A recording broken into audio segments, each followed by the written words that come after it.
Assalamualaikum warahmatullahi wabarakatuh. Pertama-tama, puji syukur kehadiran Allah Subhanahu wa Ta'ala yang mana pada siang hari ini kita dapat berkumpul dan mengikuti perkuliahan ibadah, akhlak, dan muamalah. Yang saya hormati Bapak Dr. Samson Fajar, SOSI, dan yang saya hormati dan saya banggakan rekan-rekan pendidikan fisika dan matematika yang berbahagia. Sebelumnya izinkan saya memperkenalkan diri. Saya Siti Komaria, NPM 21330007. Saya di sini bersama dua rekan saya, yaitu Lailatus Sobria NPM 21330001 dan Nurma Minda Irasa Putri NPM 21330002. Adapun materi yang akan kami bahas pada siang hari ini adalah Islam dan masalah kehidupan. Nah, Islam dan masalah kehidupan dan pekerjaan.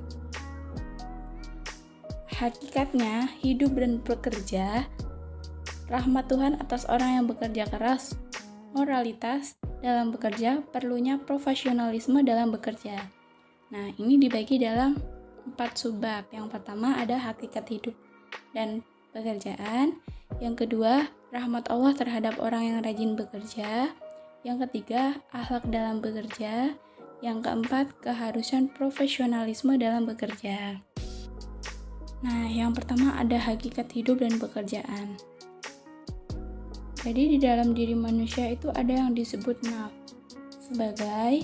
Naf itu sebagai potensi yang menuntut akan kehidupan. Dalam pandangan Al-Quran, naf diciptakan oleh Allah dalam keadaan sempurna untuk berfungsi menampang dan mendorong manusia untuk berbuat baik dan jahat. Allah pada surat Al-Syam ayat 7-8, demi naf dan kesempurnaan ciptaannya, Allah mengilhami dan dengan kejahatan dan ketakwaan. Maksudnya Tuhan mengilhami itu Allah itu memberikan potensi kepada manusia, kepada umatnya melalui naf untuk menangkap makna baik dan buruk yang dapat mendorong untuk berbuat baik dan jahat. Tetapi meskipun naf memiliki potensi positif dan negatif, pada hakikatnya potensi positif pada manusia itu lebih kuat daripada potensi negatif. Hanya saja, kadang daya tarik kejahatan lebih kuat daripada daya tarik kebaikan. Nah, karena itulah manusia dituntut untuk menjaga kemurnian nafnya.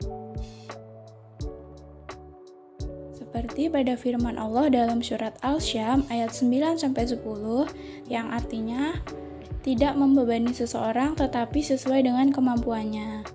Naf menerima pahala dari apa yang diperjuangkannya dan mendapat hukuman dari apa yang diusahakannya. Nah, selain naf, dalam diri manusia juga terdapat qalb yang sering diterjemahkan dengan hati. Sebagaimana dikemukakan di atas bahwa naf pada diri manusia, qalb juga hanya qalb yang merupakan wadah yang dipahami dalam arti alat. Sebagaimana firman Allah dalam surat Al-A'raf ayat 179 yang artinya mereka memiliki qalb, tetapi ia tidak digunakan untuk memahami. Selain kata qalb, di Al-Quran juga terdapat kata fu'ad. Seperti dalam firman-Nya, dalam surat Al-Nahl,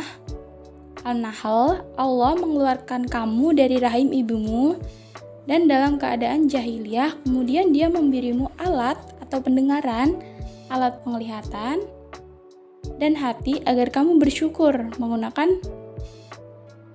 menggunakannya untuk memperoleh ilmu. Nah, Allah berfirman dalam surat Al-An'am ayat 151 yang artinya, dan janganlah kamu mendekati perbuatan keji, baik yang menampak ataupun tersembunyi. Dan janganlah kamu membunuh jiwa yang diharamkan Allah kecuali demi kebenaran. Itulah wasiat Allah kepadamu agar kamu berakal atau dapat memahaminya. Nah, seorang muslim dalam aktivitas kehidupannya menggunakan akalnya jauh dari perbuatan keji. Banyak bisikan wahyu Allah, hatinya jadi tentram sehingga dirinya terkendali. Jadinya hatinya itu terkontrol oleh dirinya.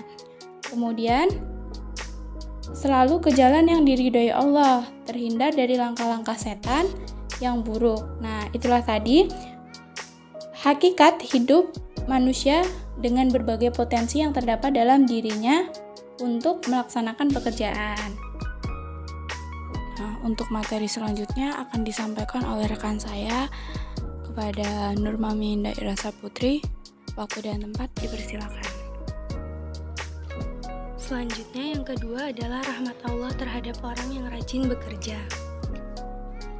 Umar bin Khattab Khalifah kedua setelah Abu Bakar As-Siddiq berkata, "Aku benci orang berpaku tangan tanpa ada aktivitas kerja, baik kerja untuk dunia ataupun untuk kepentingan di akhirat kelak." Dalam hal ini, Khalifah Umar sangat menghargai dan menyenangi orang yang rajin bekerja dan beraktivitas sebagai muslim yang taat. Umar selalu mendorong umat Islam untuk memiliki semangat kerja dan beramal serta menjauhkan diri dari sifat malas. Bekerja bagi seorang muslim adalah dalam rangka mendapatkan rezeki yang halal dan memberikan manfaat yang sebesar-besarnya bagi masyarakat sebagai ibadah kepada Allah Subhanahu wa Ta'ala. Seperti firman Allah dalam surat Al-Jumu'ah ayat 10, yang artinya, apabila sholat telah ditunaikan, maka bertebaranlah kamu di muka bumi, dan carilah karunia Allah dan ingatlah Allah sebanyak-banyaknya agar kamu beruntung.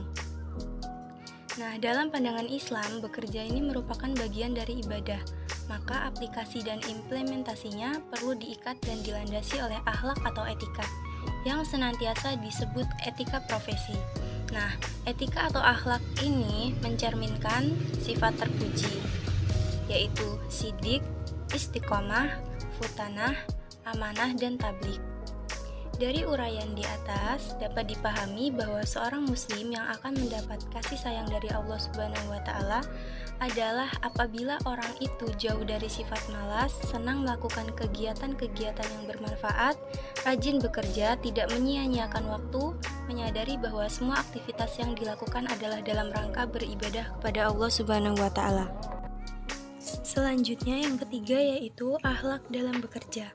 Seorang muslim dalam bekerja selalu berhati-hati dan terbuka pikirannya kepada keindahan ciptaan Allah. Dia menyadari bahwa Allah lah yang mengontrol segala urusan dunia dan kehidupan manusia.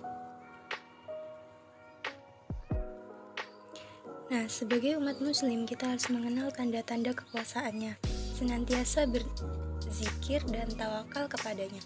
Sesungguhnya dalam penciptaan langit dan bumi dan silih bergantinya malam dan siang, terdapat tanda-tanda bagi orang-orang yang bertawakal, yaitu orang-orang yang mengingat Allah sambil berdiri atau duduk atau dalam keadaan berbaring, dan mereka memikirkan tentang penciptaan langit dan bumi.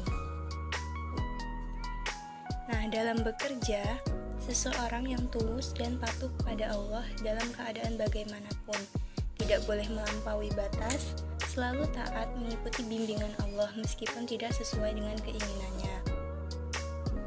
Dalam bekerja juga harus bertanggung jawab, menjalankan kewajiban pekerjaan yang telah ditetapkan.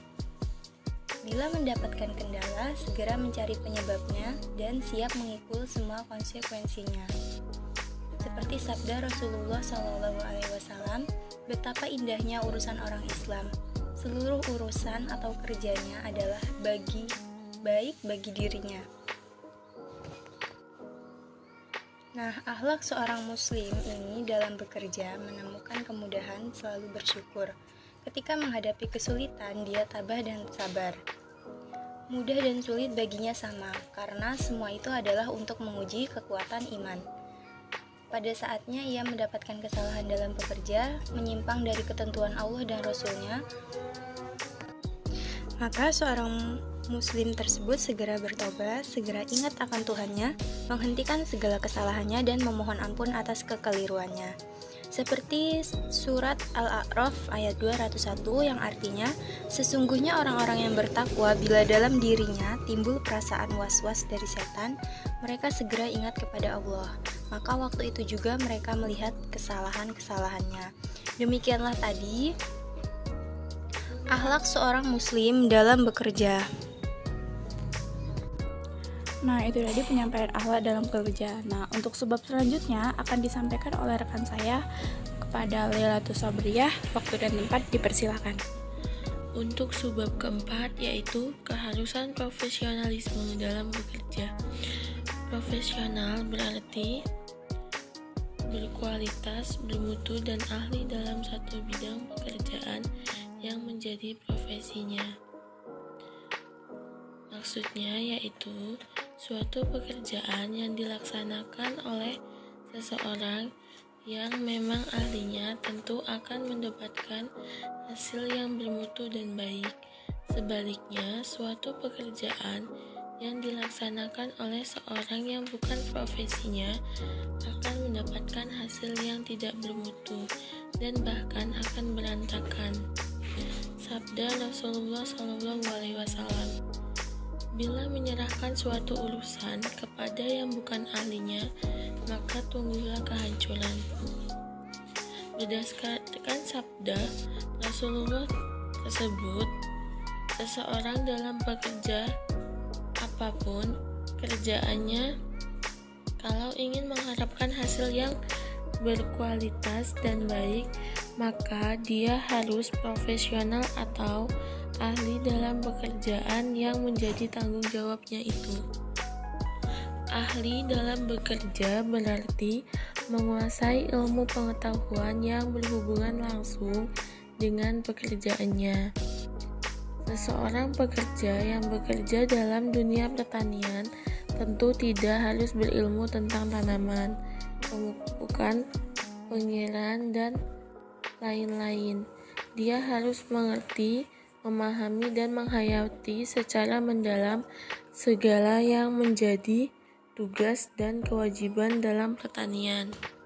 Tetapi yang dibutuhkan bagi seorang petani yaitu sifat, kreativitas, dan kemampuan melakukan berbagai macam inovasi yang bermanfaat tentang pertanian yang akan muncul dalam dirinya. Lain halnya dengan seorang guru atau pengajar yang dituntut harus ahli dalam ilmu keguruan, jangan setengah-setengah, tapi terus belajar tentang profesi keguruan sampai akhir hayatnya. Firman Allah dalam Al-Baqarah ayat 208, yaitu, hai orang-orang yang beriman, masuklah kamu ke dalam kedamaian atau Islam secara menyeluruh, dan janganlah kamu ikuti langkah-langkah setan, karena setan itu adalah musuhmu yang nyata. Tersirat dalam ayat ini bahwa aktivitas apapun yang dilakukan menuntut pelakunya untuk berilmu secara mendalam dan menyeluruh atau kafah sesuai dengan profesinya. Orang beriman diminta memasukkan totalitas dirinya ke dalam wadah Islam secara menyeluruh, sehingga semua kegiatannya berada dalam wadah Islam atau kedamaian. Ia damai dengan dirinya, keluarganya, seluruh manusia, binatang, tumbuhan, dan alam raya semuanya. Wadah Islam secara menyeluruh yang dimaksud juga penguasaan ilmu Islam secara menyeluruh, sehingga mampu melaksanakan aktivitas Islam dengan berkualitas dan bermutu. Itu tadi isi tentang subbab nomor 4. Selanjutnya saya kembalikan kepada moderator. Baik, terima kasih. Itu tadi penyampaian materi tentang Islam dan masalah kehidupan. Sekian tadi presentasi dari kelompok 3. Jika ada yang kurang paham, nanti bisa ditanyakan kembali. Saya selaku moderator dan perwakilan dari kelompok 3 pamit undur diri. Saya akhiri, billahi bisa billah wastabil khairat. Wassalamualaikum warahmatullahi wabarakatuh.